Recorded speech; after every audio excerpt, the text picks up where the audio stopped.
Hello, we're about to start today.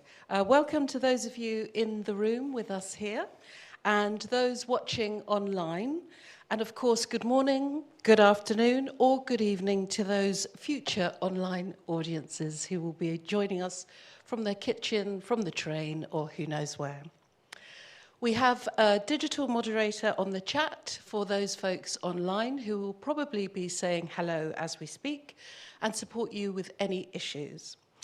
We have live speech-to-text provided by 121 Captions, and you can see the captions on the screen in the room, and for everyone online, you should be able to see them. Please ask your moderator if you need help. We'd have a chill-out room located on the same floor as the auditorium, so please feel free to come and go as you need to. We're fairly relaxed today.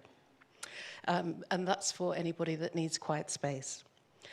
I will be your host for today. My name is Jenny Williams, and my pronouns are she, her. I am a producer. I work across arts, heritage, and culture with a focus on race equity. For audio description, I am a mixed race, 50-something, middle-aged woman with brown hair wearing dark blue trousers and a black top. The format for today's conversation will be, I will give an overview of our speakers and followed by a facilitated conversation. And then from around 4 p.m, we'll be inviting Q&A with our online and offline audiences. And we will then have closing remarks for our guest speakers with a close at 4:30. For those of you who are not familiar with the exhibition and the content, so you are aware that some of our conversation may touch on areas that require a trigger warning around child labour, slave labour, legacies of slavery and empire and colonisation. And during our Q&A, I request that we have a code of care together, that we conduct ourselves with kindness and curiosity and empathy, and we use language appropriate to that code of care. As your chair, I invite you into that care, and especially to our wonderful panel.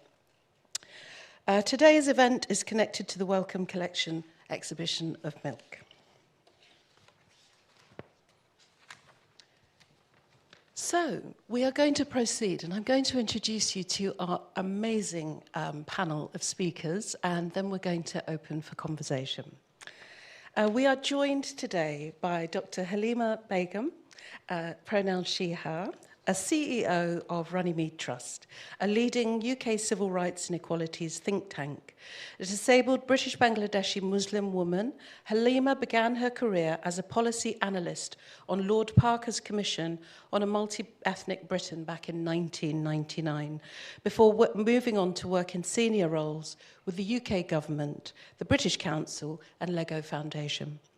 In that time, Halima has led international development policy and programs across sectors, including education, the environment, food security, human rights, and post-conflict reconstruction in a variety of countries. Halima is a national thought leader on issues of race and social equity. She is board member of the UK's NHS Race and Health Observatory and advisor to bodies including the British Academy, ITV, the Nuffield Foundation, and Scottish Government. Welcome. Jonathan Morris, he, him, is Director Research, Culture and Environment at the University of Hertfordshire, where he is also Research Professor in Modern History. He is also Vice President of the Royal Historical Society. Jonathan trained as a historian of modern Italy, specialising in the history of consumption, and is now recognized as one of the world's leading coffee historians. He is the author of the acclaimed book Coffee, A Global History, and co-creator of the History of Coffee podcast series. He also co-edited and authored Coffee, A Comprehensive Guide to the Bean, the Beverage, and the Industry, and directed the Cappuccino Conquests Research Project. Jonathan was awarded the 2022 Sprudgie, did I say that right? Sprudgie, I think. Okay. Sprudgie for Best Coffee Writing for his article on decolonising coffee history for Standard magazine. Welcome. Amarachi Clark is the founder of Le Coco Chocolate, London's first bean-to-bar chocolate makers. She is challenging the status quo of the chocolate industry by pioneering an ethical supply chain. After working in the international development sector for Comic Relief and UNICEF UK, Amarachi wanted to explore other ways of sustainable change through business. And so we begin. Today's panel discussion explores how milk transformed tea, coffee, and chocolate into three of the most widely consumed products in the world. Today we are going to have a wide-ranging conversation exploring how the addition of milk changed the way Britain used these colonial commodities and the way common themes of empire became entangled in their histories. We're going to aim to bring the multiple perspectives of this amazing panel, and we'll talk about the choices we have individually when we shop, eat, and drink, and how these can affect not only our health, but how we respond to the colonial legacies of global trade and food production today. We had a tour, an opportunity for a tour earlier today. And so really I wanted to start with asking each of the panel what really resonated for you within the exhibition, and really bringing your perspectives of your practice with you. So Halima, as CEO Runnymede Trust, can I come to you first? What stood out for you in the exhibition? I'm still thinking about that, because it was just an hour ago, wasn't it? And deeply immersive space, as you will have seen. And I think I'll think a lot about this exhibition going out. But there were two thoughts that crossed my mind as I wandered through the exhibition. The first was the notion of extraction, the extraction of milk from a cow, very literally, that notion that milk is being extracted, but then thinking broadly around how that was disattached from the cow and what that means, but also how sanitized and neutral this seemed to be in our everyday experiences and our practices of how we consume milk, I suppose, and then juxtaposition that to the wider context of why I'm interested in discussion as well, like how the process of extraction, let's use a more kind of colloquial term, mining. Mining is often associated with mining coal, but actually we are mining milk. And how we mine and what that means in the context of larger systems and processes and cultures. And so thinking a bit about the international context and colonialism. So all of that is still swimming in my head.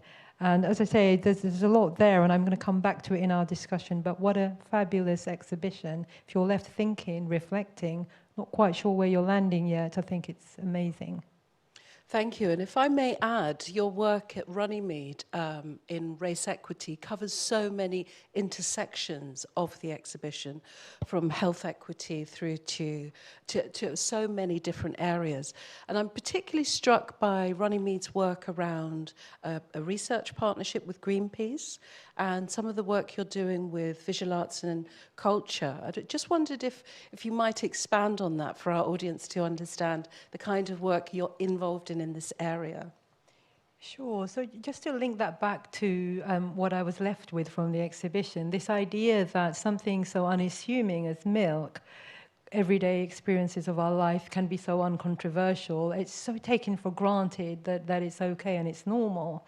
But then to link back the process of milk extraction as a commodity, which hopefully you both will talk about a little bit more, but how that seeped and linked to colonialism, which again, you know, if you go back 200 years ago or longer, it was seemed to be so normal. It was part of our everyday experiences.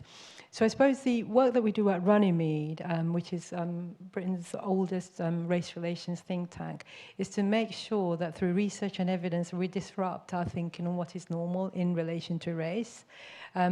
it seems normal because we're not exposed to alternative ways of thinking about race and racism. And I suppose in the last 2 years, we have been talking a lot more about race and anti-racism after Black Lives Matter, of course. But Runnymede has been doing that for a lot longer. But we were never really invited to places like this, I should add. We were always somewhere in the fringes. We were a bit like Cinderella. Occasionally we'd be invited to the ball, but these were few and far between. But lately we've had more invitations. So just to talk a little bit about 2 projects that we're involved in that links to international commodities and how they travel. We partnered with Greenpeace to look at the climate justice movement and how that was intricately linked to legacies of colonialism. The climate justice we found was very much to do with a disproportionate impact on the lives and livelihoods of people of color across the world. You will have come across the terms like global south or global north, but we do mean countries like Nigeria, Bangladesh, developing countries that are still trying to find their feet in the global ecosystem, but where vulnerable farmers and their livelihoods are still being destroyed by the large-scale sort of capitalist systems which came about as a result of colonialism as well. So that's been very interesting for us, because when we talked to Greenpeace, I think the original concern was, how do we build more inclusion from black and brown communities into the climate movement? I don't think the C word, colonialism, was part of that conversation. It should, and it is, of course, now. So we actually uncovered an inextricable link between colonialism and the legacies of extraction with what is now the climate emergency. Very interesting findings out there. And the other piece of work that we're really doing at the moment, and it's relevant here because we're in the museum or the Wellcome collection, is how we think about our visual arts cultures and the arts institutions of the country, and whether they reflect the accurate histories and images and art of all of us who live in Britain. And does that all then reflect the common story of our migration story, which is great and rich. But sometimes you'll be forgiven for thinking that, you know, we actually have an island story that's all about one homogenous narrative or the one story. So we do a lot of interesting things around getting us to think differently. That's wonderful, and so much to unpick. Thank you so much. If I may come to you, Amarachi Clark, Le Coco Chocolate. What stood out for you in the exhibition today?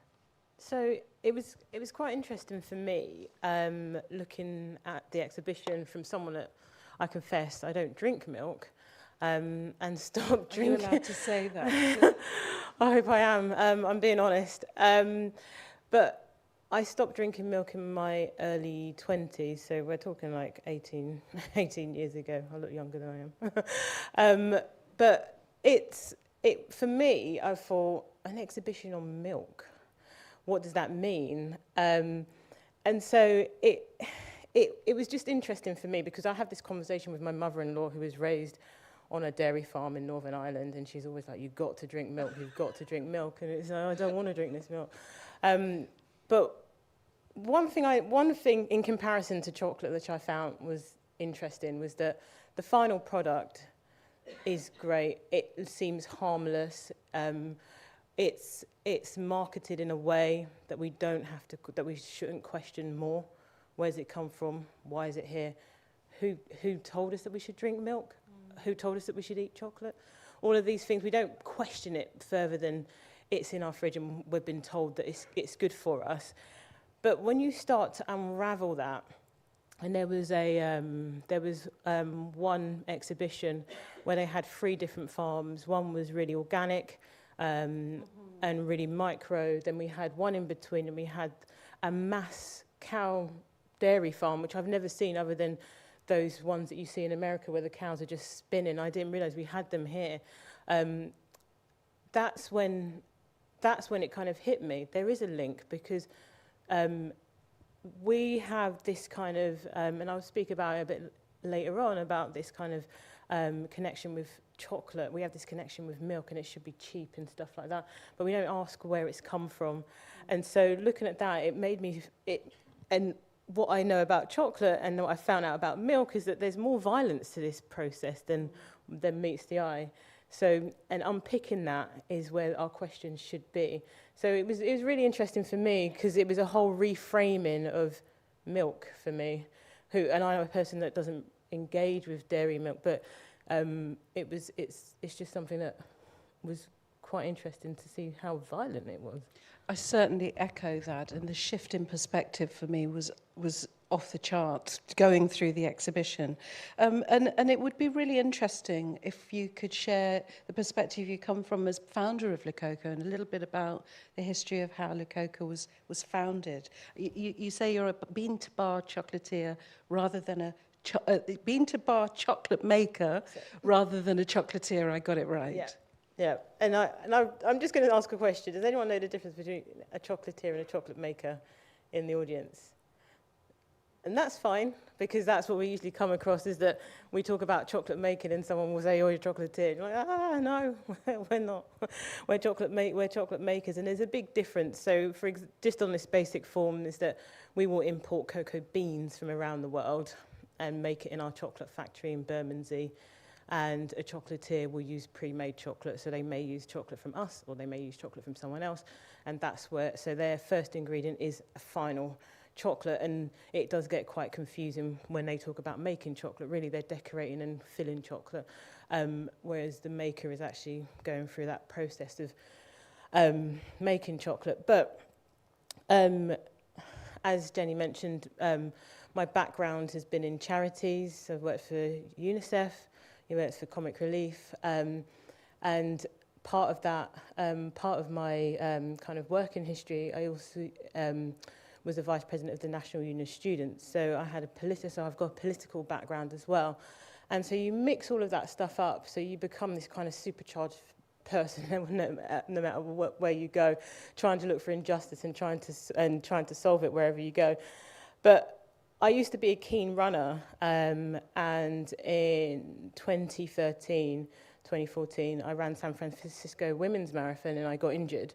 And I went from being able to run 26 miles with no problem to not even being able to walk. And I don't know what happened, probably the shoes that I chose to wear that day. But I was looking for food as a healer, and at this point, one of the things that we see in newspapers is around chocolate, and the higher the percentage is better for you and stuff like that. And so I was just exploring about chocolate and trying to work out how do people make chocolate. Went on lots of people's websites, and there was hands everywhere, handmade, hand this, hand. It just can't get away from hands. And I thought, what's going on? Where does chocolate come from? So dug deeper and worked out that very few people in the UK make chocolate. We're not a manufacturer of chocolate. We don't manufacture chocolate. We eat a lot. We consume a lot of it. Some of the highest in Europe, but we don't make chocolate. And so I then, obviously, with that political and campaigning and charity background, I was reading that there was lots of children in child and slave labour, and I thought, so where's all this cocoa coming from? And that led me to West Africa. 70% of the world's cocoa comes from West Africa, predominantly Ghana and Côte d'Ivoire, so Ivory Coast. And I thought, right, something's got to be done, because I know I've lobbied Parliament many times, and I know how slow-moving things are.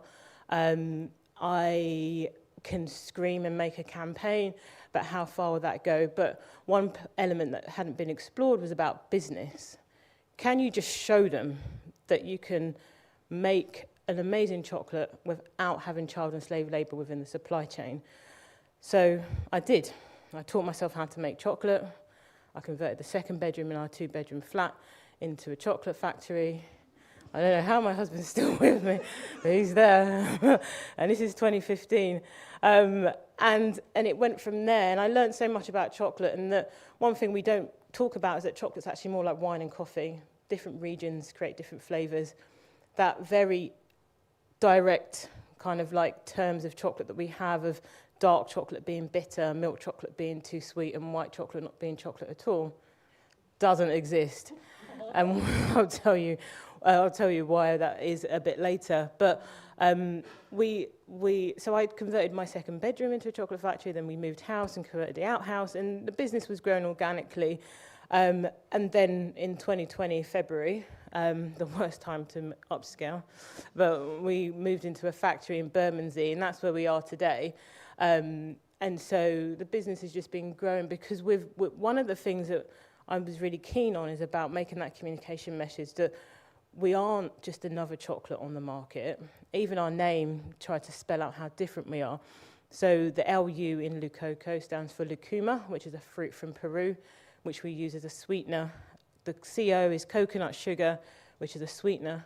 Because at the time when I was starting, the government were talking about reducing sugar by 20% in confectionaries by 2020, and I thought, I don't want to get caught in that. So if I'm going to change the industry, let's change everything. So we'd use unrefined sugar. The COA is cocoa beans and cocoa butter, and that is the core, that's all we use. No preservatives, no additives, just really good quality beans from around the world that we know who the farmers are. I was in Belize in January, speaking to our farmers, speaking about their highs and their lows, what makes them tick. We talk about a living income. We don't talk about a living wage. We talk about a living income. These are farmers that employ themselves.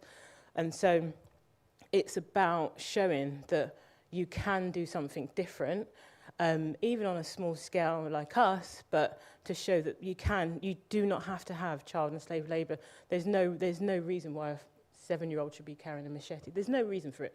So we want to show that, yes, it does cost a bit more, but there is a price to pay when we talk about cheap products. So that's, in a nutshell, is Lucoco. It's an amazing nutshell. So thank you so much for sharing what really stood out for you in the exhibition and the story. And last and not least, Jonathan, if I can come to you with what really stood out for you in the exhibition, I'm really interested because you're known as the coffee historian. So how did milk sit? Well, I'm going to get to milk. I'm going to get to coffee in a minute. I'm going to start with milk, because what stood out for me, actually, there's quite a lot of resonance for me in this exhibition on a personal level that I didn't realise when I came here I would see. So there are two small elements in there. There are two small exhibits that really grabbed me. One is there's a picture of a dairy from, I think, sometime in the 1800s. It's called the Cowkeeper, and it's the dairyman. And of course, at this time, when you had dairy and milk, you had to literally be in the city. So all these people are keeping cows in the city, in stalls, you know, behind their premises or whatever, and then selling on your milk. That had resonance to me, A, because it's something that we, of course, don't see now, and that's one of the ways that we've come disconnected, I think, from actually understanding what this product is. But secondly, because my family has a history of being in dairy. My grandfather was a dairyman, my uncle was a dairyman, but they were dairymen who were based in London. They came up here in the 1930s. They're Welsh background, and other of my Welsh relatives are down still farming and doing dairy. So that has a resonance with me. And of course, there's a very famous sort of thing about, you know, the British and the milkmen, yeah, which both of my relatives there were. My grandfather, indeed, at one time actually used to deliver the horse and cart and the milk, the whole thing. So I take that out a little bit because the thing that strikes me in the exhibition is the number of different people, the number of different trades, the number of different lives that are involved in a product.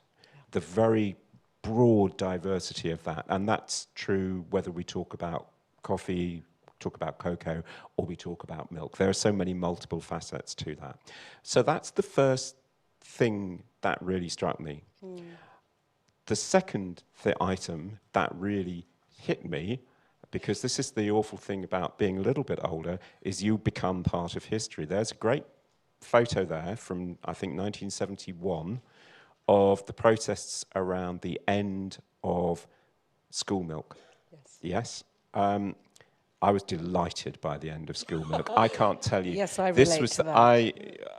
School milk, for those of you who are not of the generation to remember, and you're lucky, was you were given milk every day at school, certainly in primary school.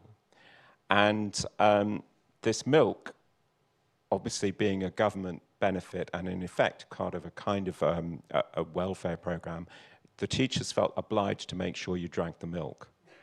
But unfortunately, the milk was frequently stored in very ineffective ways, and indeed my memory is of seeing milk bottles lined up outside our classroom in the sun, and I have never since been able to deal with anything that's sour dairy. I drink less and less milk now, but really what I cannot deal with, you shouldn't laugh, but it's true, is I cannot deal with cheese. And it's not because I'm allergic to it, it's just because I cannot, it just takes me back. It's a trigger. I'd need to go to the room. So it just really had a resonance with me. But it is quite an interesting thing because we see in the exhibition again how, in a way, why would that kind of program evolve? And there are many facets to that, from the desire to use milk as milk is part of this, if you like, it's one of these things that we think of as something that sort of is wholesome and therefore became actually an investment in the nation. Yes. And that's something that comes through very much. And I think we tend to think about, the use of food and investment in the nation language as being very much of the sort of, interwar, sort of fascist type language. But it's true across public health in all of our communities. And so it's this investment, it's this sense that therefore milk is unchallengeable and a good, and that in a sense it's important and you have to do that. And it also, as we learn in the exhibition, solves actually quite a lot of crises about what do you do in a changed economic perspective, and that takes us right back to the lives of so many people involved in the production of milk. The 3 Dairy exhibit that you talked about absolutely touches on that. I mean, I am aware, as I'm sure many of us are, of the problems for dairy people today and the result that has on the kind of dairying that we see today. So all of that touched me a lot, and that's before we get to coffee. Completely. Thank you for that. And I think all of us came to this conversation going, milk. How does that relate to our practice? Which I think is so interesting that you were able to really clearly navigate how important it is and how many resonances it has. And I wonder if you could also contextualize your work that you do in coffee and the movement of coffee as a global commodity. Would you be able to share what you do, your practice? Sure. So, I mean, I am a historian of coffee, I like to say. So I'm a coffee historian. I basically come from a background of an interest in history, in commodities, in food, in business, in small business in particular, which is why you can see where that came from. What people sometimes don't realize is that I started, as you kindly said, as a historian of Italy. And indeed, the way that I got into coffee and its history was thinking about Italian coffee. The reason I was thinking about Italian coffee was because of the start of the appearance of coffee shops, the modern style coffee shop over here. So as it happens for me, it was in the 1990s when I was working in London, and suddenly you'd start seeing the first sort of Costas and Caffè Neros and so forth. And they're all serving something they call Italian coffee. And so I was very interested in what is the history of Italian coffee. But as you said, I called that project Cappuccino Conquests, and there's a reason. Cappuccino is made with milk. 80% plus, probably 90% of what we order in a coffee shop is coffee with milk, which is, by the way, a massive contrast with Italy, where 80% is coffee without milk. And this whole use of milk as the additive to coffee, and the way that milk became actually in the coffee business a really fundamental thing, that you demonstrate how you work with the milk, you use the milk almost to add value. So the theatre of coffee is the theatre of milk prep, really, and the beauty of looking at it, and now we have these little bits of latte art on the top and so forth. So coffee is very, very much, coffee and milk are very intertwined. One of the things that has some resonance, I think, with what we're talking about today is also the way that happened. Okay, because coffee's origins are very much, although coffee is indigenous in Africa, the first place that really starts drinking coffee is Arabia. And in Arabia, you certainly don't add milk. What you might add would be some spice. Yeah, you might add some spices, you might sort of use cardamom or whatever. And then as we come up to sort of Turkey, because the coffee spread into the Ottoman Empire, again, the uses are really, we're not putting in milk, we're putting other kinds of things. You might end up putting in a little bit of sugar because that becomes part of the trade, but it's not milk. Milk starts being added to coffee when we reach Europe. And it's a really important addition because coffee, just like chocolate, when they first arrive in Europe, and they all arrive, all these three substances, coffee, chocolate, tea, all arrive basically around the same time, from about the 1550s through to the 1600s.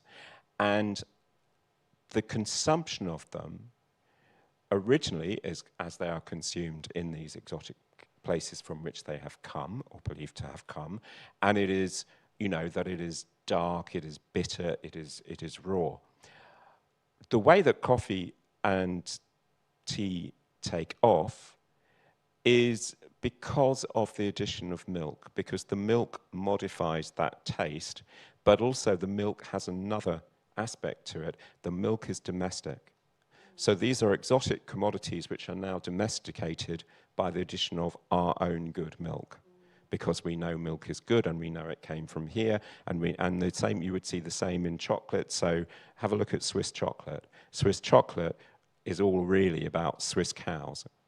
Yeah, have a look at the Milka ads if you don't believe me. Yeah, so there's a whole thing here about what, you know, milk has a fundamental role in the history of coffee. Thank you. And I think for all of us, when we were talking about this, the levels within the exhibition that we could come into this conversation are really profound, from the individual, the very personal relationship that we have with milk, and then this system of industrial mass production of milk that is global, and that somehow it sits in our fridge and we expect it as an everyday product, like coffee, like chocolate, like tea. And I'm really interested, if I may, come to you with regard to that relationship with the individual. And you make it your business to have very individual relationships, kind of change the way things are done with farmers, with different places that you extract, that you find your beans, not extract, that's the wrong word. But I wonder if you could tell us more about the process that you employ. Yeah, so with us, we try and keep things simple, and keeping it simple means not overcomplicating it and treating people with respect. So what we do, when I first started, there was a growing bean to bar chocolate making kind of industry in the US, and they all spoke about being ethical, and I thought, is this true? And so you have to go and follow them down and find where they got their beans from, and sending emails, even at 2013, 14, 15, sending emails where they're going unanswered, and trying to phone Central and South America was expensive and didn't get much return. But we did it, and we found these different farms and farmers and co-ops there. And the main thing about what we do is about, like I've mentioned before, is about paying a living income. And so we work with the farmers. There is a price set, and obviously in any business you have to negotiate, and you have to try and get the right price for you, the right price for them, and that's just a standard business practice. But you, excuse my language, you don't want to take the piss, because that's not what you're there for. If your primary goal is about sustainability, and well, our primary goal is about sustainability, because chocolate is one of those like everyday products. We love it. It's one of the things we eat so much of. We don't know so little about it, but we have this entitlement to it. But yeah, for some reason we think that it's going to be here forever, and it's not, if in the current state that it's in. And that's because we have an expectation around chocolate being cheap, and on top of us having that expectation that we should have it. So if you think about, like I said before, is that 70% of the world's cocoa comes from Côte d'Ivoire and Ghana, and you look at what's going on there, that's where a lot of child and slave labour is happening. And people will say, well, just stop it. And it's how you stop it is the next question, because what happened between 2008 and sorry, I got my numbers. 2008 and 2019, there was a 62% increase in the amount of cocoa that was produced in Ivory Coast and Ghana, and that was because the big industry said there's going to be a big boom, there's going to be a big demand, there's a growing middle class in China, India's going to start eating chocolate, so you make more beans, we need more. So you go to Ivory Coast now, and some of what we would call greenfield land that shouldn't be touched, has been cut down because they want to make more cocoa. There's lots of pesticides used that are harmful to the farmers and harmful to the environment that is used. And so you have all of this going on, and with the increase in demand and supply, the price of cocoa didn't change. And so when the idea of everybody in China is going to start eating chocolate and all of India is going to start eating chocolate didn't really come on board, they're left with surplus beans, they're left with no one's really thinking about what's going to happen to them. And so you've got all this kind of wasteland, but you've got all this surplus beans, and nobody decided that they were going to pay these farmers more. So the problem we have in the cocoa industry in West Africa is around child and slave labour. And so what will happen is that a child could be playing football or around the bus station in Benin, for example, and someone says, do you want to come and play football for this local team? These kids get on a bus, and before they know it, they're in one of these countries having to farm cocoa, and they're children, and they're there, and they cannot leave. And if they do try and leave, there's some really big consequences. There was a legal case that went through the US, and quite a lot of the scars from who were children at the time, they're adults now, gave quite a lot of evidence about what was done to them. So I think that with how we try and change that is trying to, and I will continue saying, is to try and show these big businesses you don't have to engage in that if you pay somebody what they're worth. And that's where the sustainability comes in, because if you're a child of a farmer and you're seeing this and you're not seeing your parents getting the benefits of this land, what do? You don't want to go and take over the family farm. You're just going to go to a big city and try and find a job, and you don't know whether that's going to happen or not. So we try and change that because we want chocolate to last forever, and the only way you can do that is really shaking the system. And that would mean that chocolate isn't as cheap as it is. What it also means is that the quality would get better, because if you're not investing in the farms and the farmers, what is their incentive to, one, not use children and slave labour, and also two, to invest in technology that makes their crop better. Yeah. So. Thank you so much. And the reason I checked, I think that what you really bring out is the relationship with the individual and the fallout of mass production. And Halima, just to bring you in, when we went around the exhibition, we were both surprised at the violence within some of the collections and the artifacts and the storytelling. And I wonder how that relates to you said that the climate emergency is absolutely at its core rooted in colonialism, which was an extractive relationship. And I wonder if you can help us tease that out some more. Yes, I mean, it relates to the practices of large multinational companies who are still very active in different parts of the world, who are responsible for the kind of mass sort of restructuring of land, degradation of land in order to make more profits. Is it not? Oh, hang on. Hello. Oh. Thank They you. were all working a while ago. Is that better? Oh. Positionality? Ah, okay, thank you. Thank you. Thank you. Yeah, so the reason why I raise the issues around the climate emergency being inextricably linked to the legacies of colonialism is because these were large countries that were colonizing parts of the world in order to extract raw materials that had no productive value in those countries, because the productive values had to be brought to the Lancashire and the mills of England so that the profits could be could remain in England. But that then has a cost, that has a legacy. Those countries are left behind with very few productive industries, factories and so on. That then leads to migration away from those countries because there are no longer any jobs. That then leads to situations in Calais where apparently there are small boats coming along and people are looking for work. Not all are economic migrants, of course, actually many are refugees. But the world is interconnected. It is not isolated islands that we used to think of ourselves.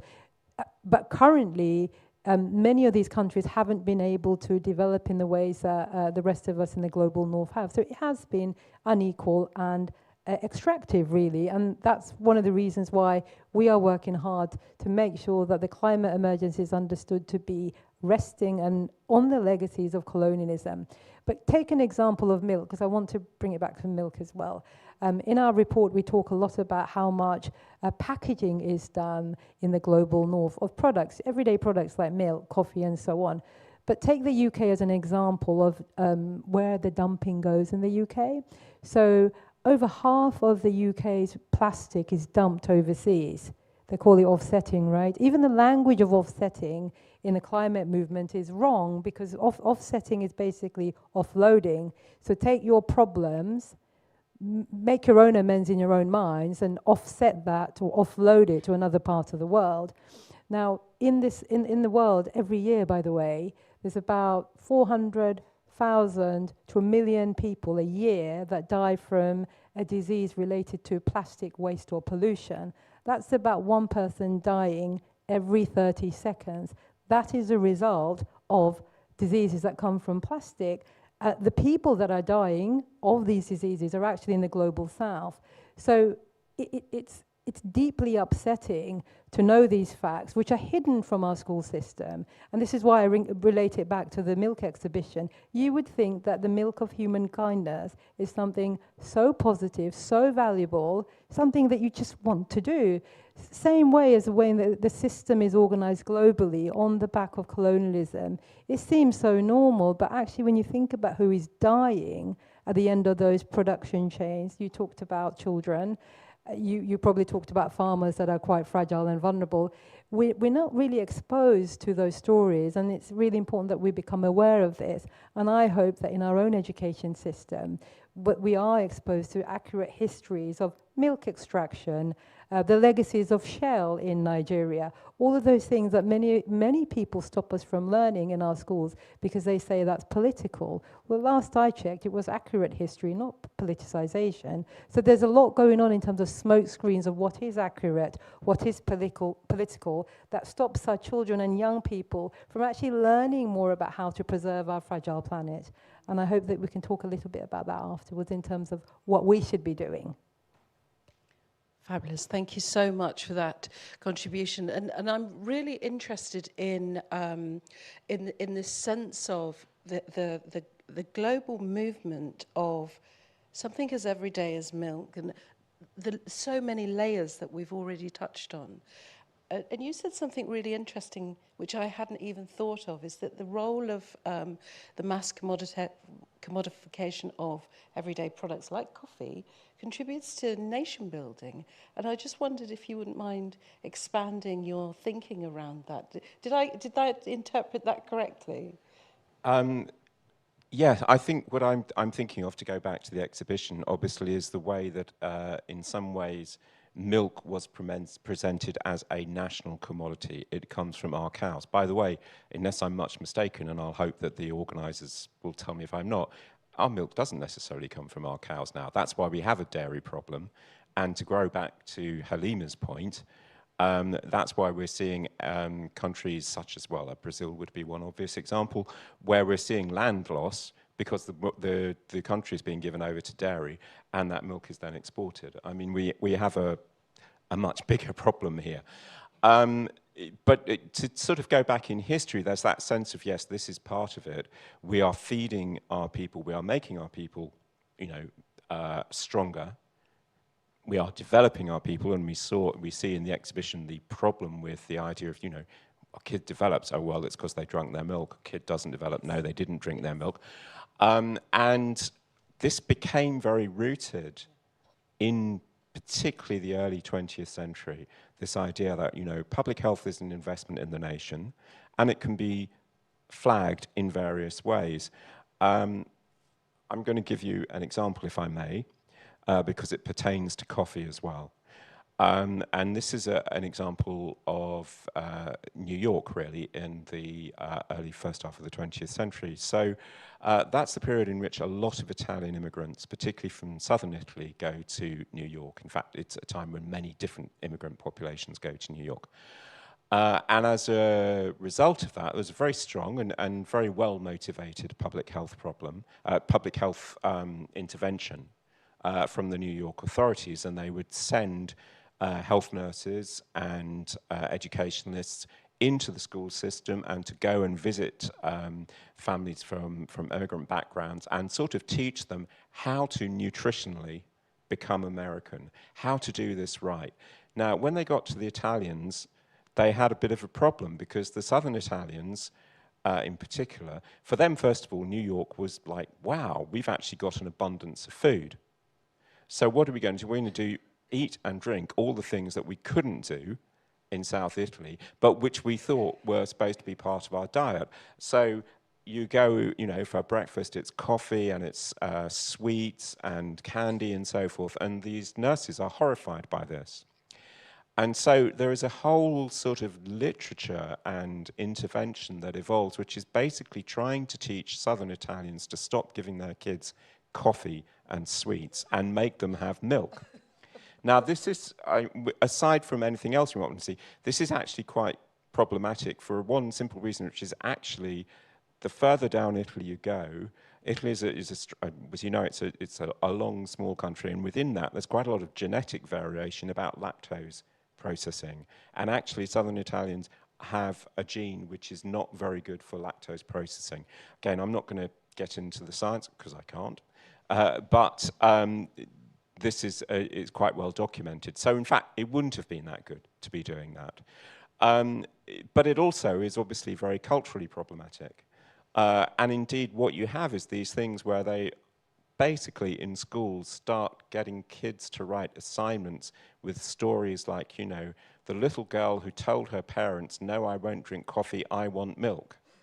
Right? And these are pinned up on the wall and stuff. So there's this whole sort of intricate ways in which cultures and perceptions of our investment in nation, our investment in identity, our retaining of cultural identity get mixed in with these kind of medical public health interventions about what do you drink, what do you eat, and so forth. So yeah, that really does strike me. Thank you so much. And if I can ask you to comment, because I remember we spoke about the chocolate bean as having a distinctiveness from every locality and every farmer, and being like wine and coffee in its own right that's almost been lost. Yeah, so going back to what I first spoke about is that in the UK we don't make much chocolate. So when we talk about chocolate, we tend to associate it with a chocolatier. So you go and look in a chocolate shop, and there's all these bright finished products with all stuff on it, and it looks shiny. And we think it's absolutely delicious. But there's a disconnect. We try and pull ourselves away from where it's actually come from. So we don't really talk about what is that? Where is it from? So I guess that's our job.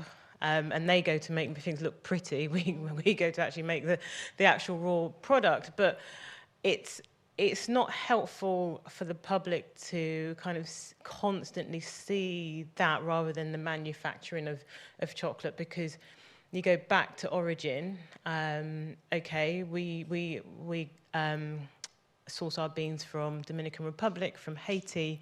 deliberately because it's one of the poorest countries in the world, but yeah, their beans are incredible, from Belize and Guatemala. But when we have, we do quite a lot of children's sessions, so we do a lot of school sessions, and we do lots of kind of workshops. We show them a video of the actual pod. When I was when I started out, after I converted my bedroom into a two-bedroom into a chocolate factory, I used to every Sunday go to Brick Lane and sell my chocolate bars when I was working full-time at UNICEF, and have beans on the table, and people will say, are these almonds? Is there almonds in the chocolate? And you have to explain to them what cocoa was. Very few people have seen a cocoa pod.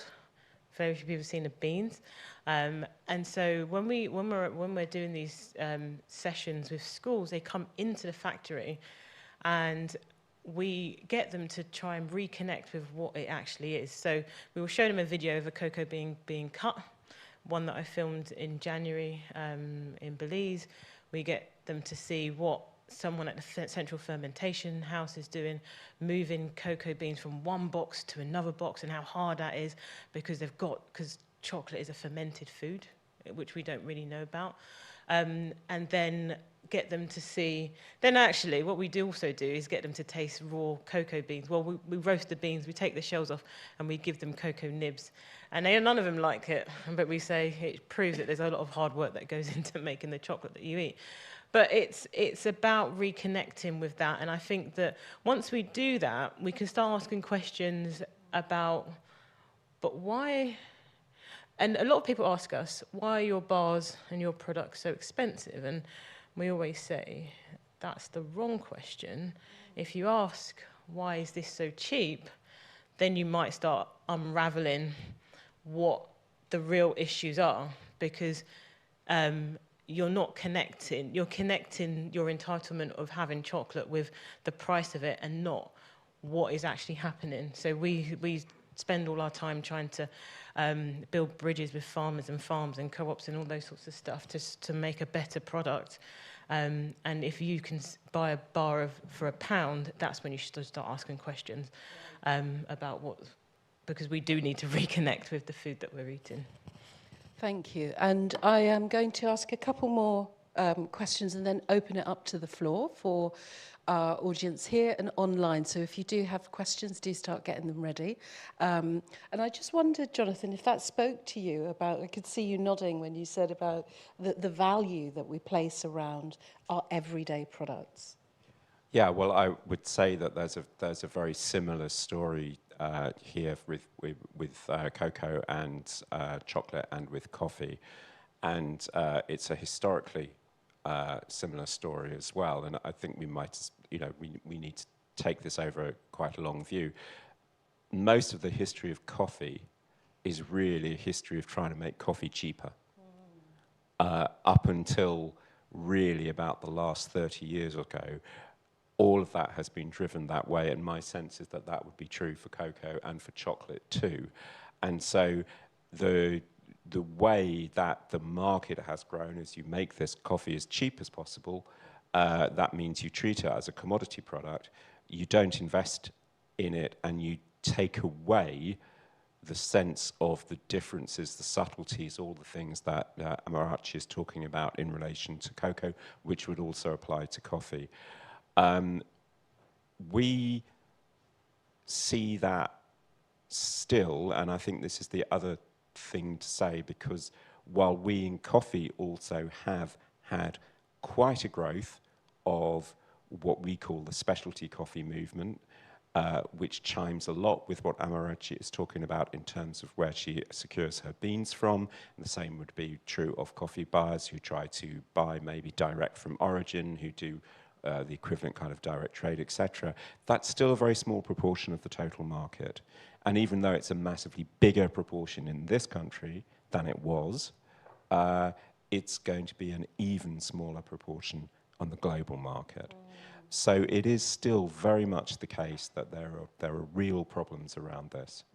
And yeah, I mean, I could get into that ad nauseam, as it were. But we do see much of the same kind of issues, and we have much of the same kind of dilemmas around those issues, I think, as to how we actually begin to solve them, how we begin to interact in a way that we can, as you say, convince suppliers, roasters, etc., to buy better coffee, and to reward and really to pass those rewards back, which will also require, therefore, consumers to be more interested in what they're drinking, and to experience in a way that I suspect they do with you, that, okay, once they actually try your chocolate, it's no longer, why is your chocolate so expensive, but how come your chocolate is so much better? Yeah?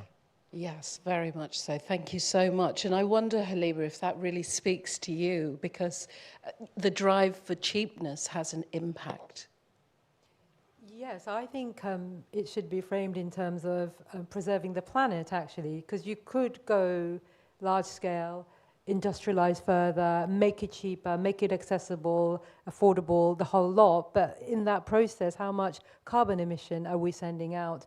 And actually, if we were to make young people aware of the cost of cheap, affordable coffee or chocolate, then I think they'd stop and think about the impact on vulnerable communities in very far away places that they wouldn't particularly want to see sink, really. So I think it comes back to that piece around disattachment. Like, if we don't show the complete story narrative around how commodities are produced, repackaged, manufactured, then we in fact teaching our young people and our children a very false sense of the world. And so when they do graduate from our schools, what are they actually learning? In fact, we'll even have a planet to inherit. So I think it's not just about affordability, it's about how fast we burn up the planet. I would rather pay more for my chocolate if I know that actually I'm paying back forward into the future for the children. But that's what you don't get. And this was so moving about the milk exhibition. Milk was produced and manufactured in a sense that I was feeling like all of us have been duped into thinking it's such a neutral thing to do. And in fact, not only is it neutral, it's a civilized thing to do, it's a public health thing to do. And I was thinking, Jonathan, that even this notion that you add milk to something like coffee, which actually has its origin in the Middle East, obviously a construct itself, because you said Arabia, but the very idea that you bring it to the UK and also from Italy, and you add milk to make it very English, I should add, because there's another place in the world where they add milk, it's actually in America. So the Anglo-Saxon culture is all about domesticating, civilizing, this is all progressive, and it's all inaccurate. And actually, if you leave things as they are, to quote-unquote virgin, we might actually have something more sustainable. So I think there's a lot at stake than simply affordable, high-quality chocolate or coffee. It's actually about our planet that we need to be talking about. Thank you so much. And with those series of provocations, thoughtfulness, I would like to invite folks to add their questions, thoughts, comments. We do have 2 roving mics. Thank you to my colleagues here. And I will take 2 questions at a time. And I will also come to our online audiences too. So I can see I've got a question here and a question down there. So if I could ask my colleague up there, and then I'll come to you. When you do, just make sure that you have the mic before you ask your question. Thank you. Over to you. Oh, thanks. Thanks to everyone. That was really, really, really enlightening and such a great discussion to be listening to. I'll try and keep my question short. I think I was really interested in something that you were all talking about is, I think, like the role of labor in these processes of production and consumption and commodification.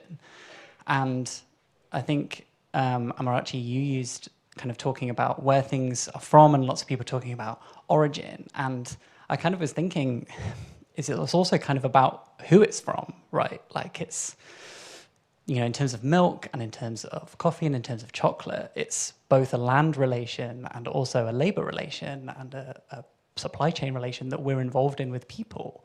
And and other animals. And I kind of wondered, what do you think in terms of thinking about climate crisis, in terms of thinking about fair supply chains, and thinking about the kind of these theatres of production? I think Jonathan used this theatre of coffee production as the theatre of milk preparation. What kind of, I guess my question is, what do you think these sort of exhibits like today, and kind of a wider discourse around things like milk, commodities like milk, about visibilizing the role of bodies, the role of like labor, and not to bring too much of a ghost of Marx into the room, but I'll do it briefly, but like labor power, there, he's done, we can get rid of it. What do you think the kind of things around milk and the discussion that we can have around milk may bring to other kinds of discussions around like the materiality and commodification, land relations, labor relations? I said I was going to keep my question short. It's not, and it's a big question, sorry. It's a really great question, actually, and I think maybe if we can divide the question between our panel, with your permission, and then I'll come to my next colleague, because that was quite a few in there which were really interesting. What spoke to you in that series of questions, shall we say? What spoke to me was that you actually managed to make climate change a subclause of the question, because that's such a huge question in itself. But I'm going to try and relate those things a bit together, okay? If I can, and I'm probably going to be as massively large as you. Okay, so partly because I want to answer something that, yes, I'm so sorry, Halima, I'm so sorry, Halima, it suddenly lost your mind in my head, that Halima said earlier, and make it even more complex. Halima was talking about, in effect, authenticity and origin and virgin. There is no, I mean, yeah, coffee has got a bit of authenticity in its production in Ethiopia. That's it. There's 80 plus other countries that grow coffee. They all had coffee taken to them. Okay, so it's not really enough just to think like that. Coffee is basically a colonial imperial product. It's planted around the world to do that function. It's planted around the world to come to us. So for most of its history, it's something that's grown in the global south and consumed in the global north. And that's why it has the structures that it does. Your question about climate change and labor is therefore very pertinent. The way that coffee was grown for a significant period of time was first with enslaved labor, and then really all around the world with unfree labor. And it often created a lot of problems that aren't even related to that simple fact, but relate to things like, well, where did that unfree labor came from? Well, if we think at like Sri Lanka, for example, one reason that we have a Tamil population in Sri Lanka is because they basically came from India on indentured labor to work on coffee plantations and subsequently on tea plantations. So there's a whole set of legacies here that make this quite difficult. To skip all the way forward to climate change, okay, I have a view on climate change, and it relates to the structures of coffee and what I suspect will happen. Climate change for coffee, clearly coffee will change. At the moment, probably on current trends, 50% of the world's coffee growing territory will become unsustainable economically as a coffee growing land, okay? Does this mean we're going to get less coffee? Actually, I doubt it, because in truth, we're already working on how to hybridize with other species, on how to breed in more resilience to coffee, on how to find other areas in which to grow coffee. So actually, technically, from this end of the chain, I think we're going to get a lot fewer problems than perhaps the scare stories suggest. But that's not the real issue. The real issue is what happens to the people who are in that 50% of the land that's going to become unproductive. And most of those people will be very small scale. Most of them will be subsistence farmers. Most of them will have had, that will be how their communities are structured. What's going to happen to them? That's the big question that we have. And that's the big question that we need to solve. And that's a question that is as big as coffee, but it's much bigger than coffee. Much, much bigger. So I think I'm going to stop there and let other people talk. But that to me is how to frame the answers to that. Thank you. Did you want to contribute? Yeah, just a little bit. So with cocoa, and I've spoken about the price being one of the factors in terms of sustainability, and I really feel strongly about this, that if we don't pay the right price, we will pay the price ultimately at the end of the day. So with cocoa, it's grown in 10 degrees north of the equator, 10 degrees south of the equator. So we often talk about West Africa as places where cocoa is grown. Like I said, 70% of the world's cocoa is there. And so that belt goes across Central and South America. It even goes over North Australia and parts of India and Sri Lanka. We don't really talk about that too much. Indonesia, Philippines. That's the cocoa belt. It can't grow beyond that. So it's a bit like what you spoke about Italian coffee. We tend to talk about Belgian chocolate, what the hell that is. It's a mark of quality apparently, but it really isn't. And we talk about Swiss chocolate, and like you said, these things are what we talk about as a mark of quality, but it can't go below that either. So once it's gone, it's gone. So that's why we try and talk about sustainability, about how that land is treated and how people are treated on that land as well. So with cocoa, it can't grow by itself. It needs stuff around it. It needs a load of friends. So when I talk about chocolate being like wine and coffee, different regions create different flavors. Part of that comes from the soil, and part of that comes from what's covering it. So it needs shade crops. It can't take the sun too much. So it might need oranges around it. That helps with the flavor. Lemons and those sorts of things. It helps with the flavor. So we need to keep these stuff in production, including oil palm. Not necessarily used for what we use it for, but just as a shade crop. And so typically, cocoa is harvested twice a year, 3 months blocks, 6 months in the year.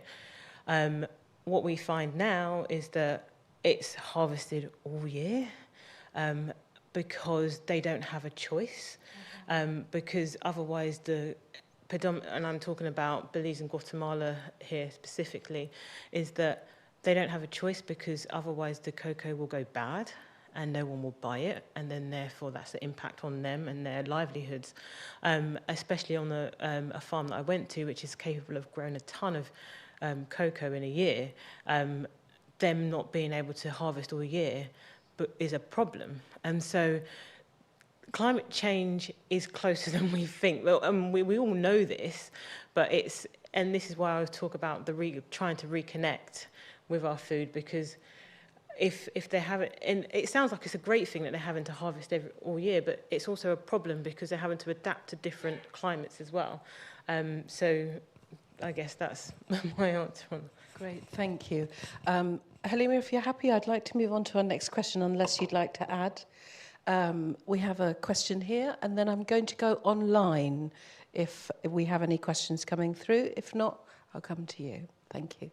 Not so much the question, the experience. About 3 years ago, something on the news in the evening about a can of coffee that's going to be sold, and had a picture which implied slavery. It was a can, you know. And I went down to the local Waitrose first thing in the morning, told the manager, he hadn't heard a thing about it from head office. So just mentioned it to him. And then about an hour later, it all taken off the shelf. But can you remember this? I can't remember the name of it. It was a can of coffee, and it was just the illustration implied slavery. And it was on the national news that evening, about 3 years ago. Well, props to you for doing that. I don't recall this. I wonder if anybody else has a recollection. That's incredible. Thank you for sharing. We have a question at the back. Was there a question online? Okay, thank you. One at the back, and if we have time, I'd like to come to you. Thank you. Thanks for the discussion. My question's about accountability and responsibility. And it strikes me that there's responsibility among consumers, corporations, and also the state. And I was wondering sort of whether you think that the responsibility is shared among those different groups, or whether you think that there's, I'm sort of inclined to think that there's way more responsibility on the part of corporations and the state to make changes. So I wonder what you thought about that. Thank you. Halima, I don't know if you have a view on accountability. Yeah, no, they don't have equal responsibility because there's at least two of those actors in this relationship that you've described that have broader shoulders. It's much easier to think about the consumer and that individual action to recycle, use plastic bags or not, etc. And then we actually let off those actors with broader shoulders to make the biggest effect. So we talk about a whole system change where I think the biggest gift that consumers have is to use their voice to actually ask and demand for more, not about their own actions. I think, you and I will think hard about how many avocados we have each week because actually we're educated enough to know that they come from a different part of the world. But do we really need to eat that many avocados? I know they all have them in sourdough toast, but do we really need to? But actually, the biggest difference and net effect that can be made is between the firms, the corporations, and the state. But the state has to provide a more enabling environment in which to encourage good behavior from the companies. So I think if we're going to solve it, it has to be more than what individuals or young climate activists can do. But the most refreshing thing I've seen in the last few years has to be the voices of younger people who are basically saying enough is enough. I don't get it all, but it all looks wrong anyway. And those of you who do know something about it, the scientists, the tax experts, the emission experts, do something about it because we're not going to vote for you next time. That's where I think the individual voice matters, not whether we consume less or not, because actually to consume organic food, to afford organic food, you actually have to be fairly middle class to begin with. That then takes away more responsibility from working class communities that can't do much about the problem that they didn't create to begin with. So I think the states and the government bear more responsibility. And let's talk about it in a different way, slow it down. Do we need to be developing a rapid turbocharged economic development? I used to live in China, by the way, a decade ago now, a few years ago. And the idea that China developed at rapid speed in 30 years what the rest of Europe took to industrialize over 200 years is frightening. Was that a good thing? We still don't know. We're going to find out. But somehow the idea that it's all about progress, change, civilization, turbo boost economic growth, that can't be sustainable. And individuals can't stop that. The process and the pace of change has to be stopped, I think, at the level of our economic and finance ministers. And more, I would say, in the global north, because the pace is being set by the global north. China and India and Brazil feel they ought to catch up with it. But actually, if you show a different pathway around a just economic future, I think we might look for a different narrative. But at the moment, there's only one narrative around economic growth. Some people talk about inclusive economic growth, but most of it is actually about one trajectory, and we all lose. So the slow answer is that you and I have to do less, but the bigger actors have to do more. Yeah, so I wouldn't disagree that the corporations and states have broader shoulders and broader responsibilities, but I would like to suggest that actually we have seen some positive outcomes from consumers, even in ways that we might find not necessarily resolving questions, but actually putting questions on the table. And in that way, I entirely agree. And actually, I think we can see some triumph. So for once, I'm going to praise Britain, which is something that would be quite to do. We are one of the highest fair trade conscious consumer communities in the world. In fact, I think we might even be the highest. The fact that we are has driven further and further fair trade. It's very difficult now, and it makes, therefore, corporations respond to that. So you cannot get a catering contract in a university unless you are using fair trade products. It's really quite simple. The reason you can't, ultimately, is not because universities or other bodies, which we would see that similarly in local councils, etc., it's not because they took that decision autonomously. It's because enough consumers, enough people who were patronizing these places said, that's what we want. to see. I was talking about the growth of coffee shops. We've got one more question. Okay, I'm just going to give a very quick example, and it's very simple. When coffee shops started in this country, they used to charge you 10p more if it was fair trade. No one's being asked for that now, and the reason is because consumers made it clear they wouldn't do that. They expected the corporation to do it. So while those other things may be bigger and may have greater capacity, I do think we actually are able to achieve something by making our voices heard. Amarachi, did you want to briefly add to that? Yeah, I just really, really quickly, I'd like to say that the National Uni Students was one of the people that made university. I'd like to. Sometimes I don't really praise NUS enough, but no, you know. But it was the National Uni Students that really pushed the pressure on trying to get fair trade. And since then, my relationship with fair trade is kind of changed. And going back to your question about, I think consumers, we get told to do a lot. And so it almost becomes that you've got this quivering hand over a product in a shop, whether you should buy it or not. I can tell you which chocolate bars to buy in the shop, but I wouldn't tell you. I wouldn't know which bananas were right. I wouldn't know which kind of other products were right. But because that's where my focus is. But then you're being told all this stuff, and when it comes to, and I've got this difficult relationship with fair trade because I think that it's done great to highlight what the issues are, and we all know what it is. However, since fair traders started, we've grown an awareness that people should be treated right. However, there are still more children and slave labour within the cocoa supply chain. So something's not quite adding up, and chocolate seems to be the one that gets the fair trade kind of stamped the most. And I remember when I was working at UNICEF and I was having to do product tasting at Whole Foods, the only questions I would ask was whether my chocolate was ethical or not, was whether it was organic and it was fair trade. And it's really difficult to have a conversation with someone when you say, actually, we pay more than fair trade. We pay up to 50% more than fair trade. And to be fair, fair trade don't even pay the price that they say that they should pay for their ton of beans. They say they should pay $2,400, they pay $2,000. And so what is fair trade? So, and then you're being told to buy fair trade stuff, and is that quite right? And so I think that the state should have the legislation right to make sure that business come into line, and that what we're being told is more truthful than what we are currently. Thank you so much. I hope we have enough time for one last question, and then we will wrap up. But I'm going to ask the panel to be quite succinct on our last question. Thank you. Was mentioned as an issue for people in southern Italy being pushed into drinking milk in New York. I'm sure it's not only in southern Italy that people are lactose intolerant. And so can you just comment a bit on the fact that all these parts of the world which have lots of lactose intolerance are being kind of like pushed into milk, or milk with all the things that we've just been talking about?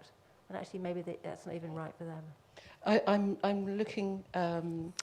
I think we heard the stat that over 60% of the world's population is lactose intolerant. So actually it's quite a very, very large question. I'm not quite sure who would be content and happy.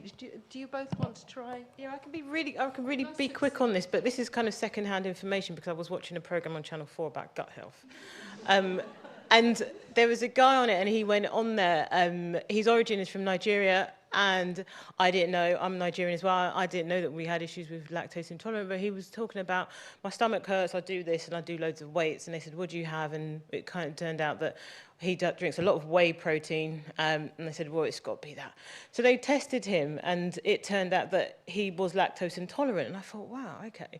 And one of the things that they came up with was, when cows were introduced into different places around the world, that's when people couldn't digest lactose. So I guess in sub-Saharan Africa, it was introduced a little bit later. So we don't really drink much of it. And it's not going to everybody, but 60% of the world that's being lactose intolerant, that now makes sense of how that was when dairy was introduced. Just to take the first part, I wasn't I hope implying that it was just southern Italy. No, it's it's, as you say, it's the larger proportion of the global population has some form. I think it's important to say that's different from saying they will necessarily, it doesn't mean that milk will kill them, but it's not as easily processed within the metabolism. There is an interesting ramification for this in terms of coffee, because, as I said, one of the big drivers for the consumption of coffee and the spread of it, actually, in the last 30 years, has been this coffee shop movement, which is very much based around those big milk-based drinks. So that's introducing milk in a bigger way into diets that haven't previously experienced them. Thank you. I'm afraid we don't have more time for questions. I know we could have easily carried on. But I just want to end, if I may, on a little bit of hope, a little bit of agency around what we have in front of us and what seems like an insurmountable challenge. And just to ask the panel to reflect on, the last exhibition, as you walk through, for those who have been through it, is maverick, and I found it joyful and a hint of where we could go. And I just wonder if we can ideate, think about where the hope, the shift, the new horizons, what does it look like? Can we start to see it? I was really hoping you were going to say, what do you think, Halima, at that point? because it would have given me a chance to think about it. Well, I'll just say what I would like to say, which is actually more about hope and coffee, and then but it does apply to this exhibition. So, from my practice as a historian, okay, we think about how we narrate history, but also how we internalize it and how we receive it. This exhibition is very disruptive about how we narrate milk, and it will blow apart your ideas if you're simply milk is good and everything is wonderful, yeah? I want to turn it to coffee and just turn it back a little bit. So we can produce, and I've talked about all the things that historically have been very problematic with coffee, and I mentioned the global production being consumed in the north but produced in the south. What we are beginning to see is a change in coffee, in the global consumption of coffee, where we're beginning to see some producer countries and communities developing quite big coffee consumption practices. I think this is good because part of that is about reimagining their own histories around coffee. It may be a colonial imposed product, but it can be a part of an identity. And I think my sense is actually, for example, in Côte d'Ivoire, that there might be some of similar thing going on. So I think that's the positive reframing, but it does take us first to need to do the disrupting, and that's what that final exhibit does. How can we find out more about your work? You have a podcast? Yes. You can put my name, Jonathan Morris, and coffee into any internet search, and you'll find both my books and my podcast fairly quickly. And for that matter, if you go online and go to Instagram at coffeehistoryjm, we'll get you there. Thank you. Same question to you. Yeah, I think we do have hope, and like Jonathan mentioned, we do have to disrupt. So 23 years ago, on the BBC in 2000, there was a documentary about child and slave labour in West Africa. And the UK, we went up in uproar for a period of time. And then what happened was this documentary went around the world and went to the US, and 2 congressmen were like, this can't be it. And so what they did, they created something called the Harkin-Engel report. It's both their surnames, the Harkin-Engel protocol, sorry. And what they did, and they said, do you know what? If you're specifically looking at the US, but a lot of these chocolate companies are global, they took 8 of the biggest. They took Mars, they took Hershey, they took Nestle, they took ADM, they took Goodyear, they took the Hershey company, they took eight of the biggest companies, and they said, they put them in a room and they said, we have to get rid of child and slave labour by 2005. And they said, yeah, that's right, we should. It's a bad thing that we're doing. First of all, it took them a while to get to the table to even believe that it was, to admit that it was happening. And then they had to concede.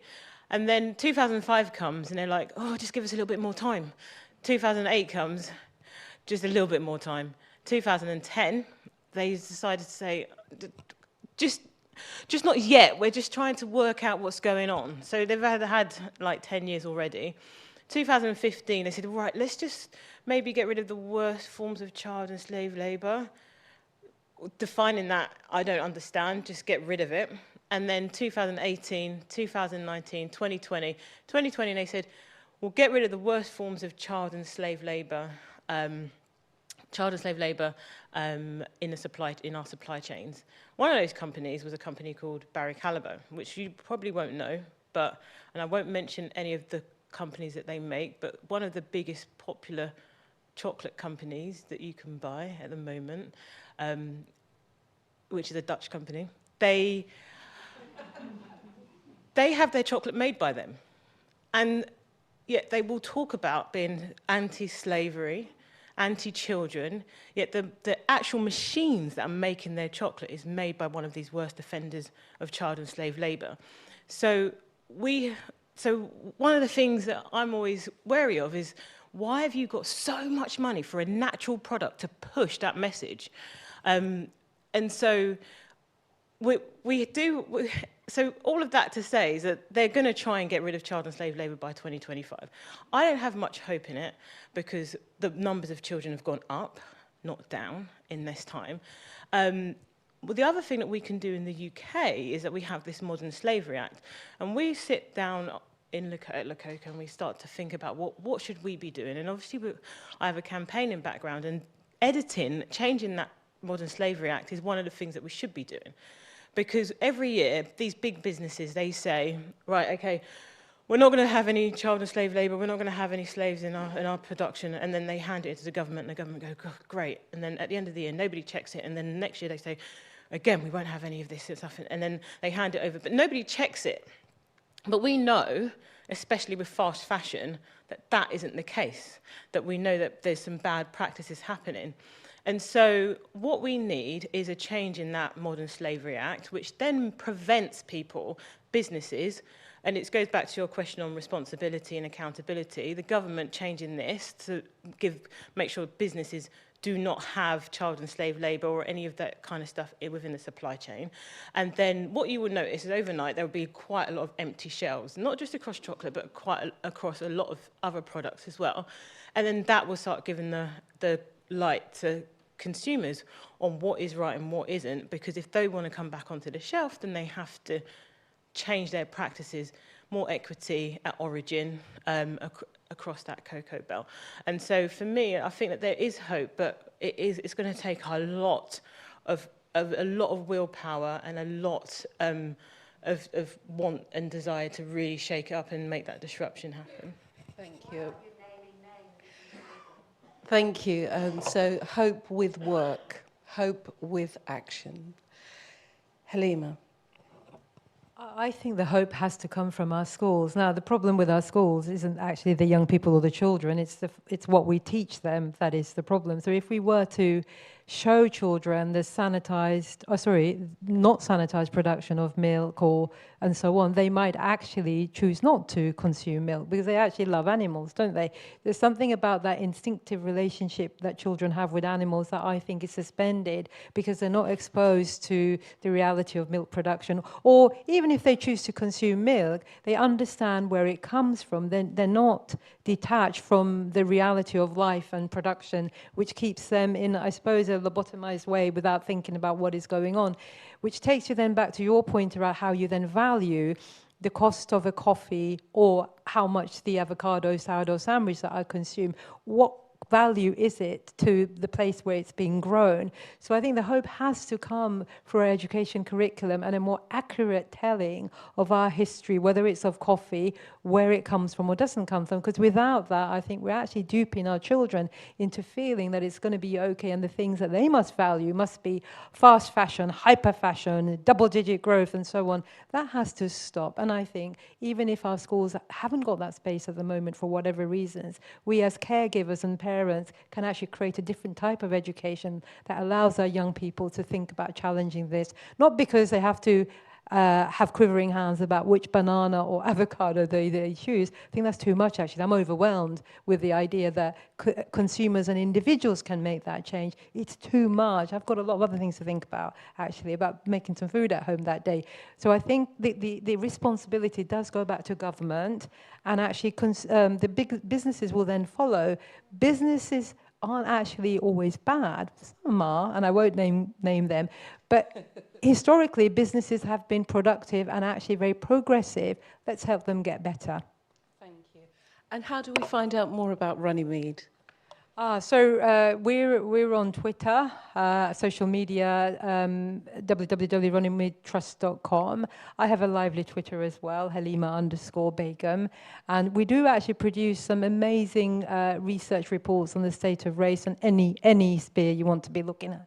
So check us out, and we look forward to seeing you on Instagram. And how do we find out more about Le Coco? You can either Google me, or you can Google find Le Coco Chocolate, lecocochocolate.com, or come and visit us in our factory in Bermondsey if you want to venture to southeast London. Thank you. Forgive us that we're slightly over time. We're now at the close of today's conversation. My thanks to the team who have put this event together today, technical, front of house, our digital moderator, Daniela, and thanks to the Lives programme team, particularly Chloe Spibby Lowe, and thanks also to the curatorial team who have worked on this exhibition for 3 years and through the pandemic for this really, really thoughtful work. Shout out to Honor Bedard and Marianne Templeton.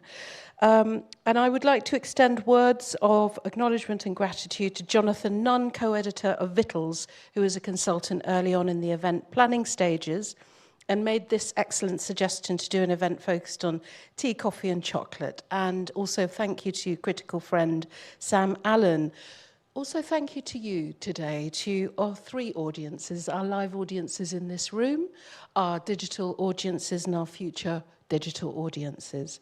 And of course, thank you to this glorious, wonderful, thoughtful, incredible panel for holding this space. I mean, the multiple perspectives you brought and your generosity. So, Dr. Halima Begum, CEO, Runnymede Trust. Amarachi Clark, founder, Le Coco Chocolate. Professor Jonathan Morris, University of Hertfordshire. Thank you. A reminder that the Milk exhibition runs until the 10th of September. If you haven't seen it yet, I really recommend you do. My name is Jenny Williams, and I've been your host. Thank you, and a very good afternoon.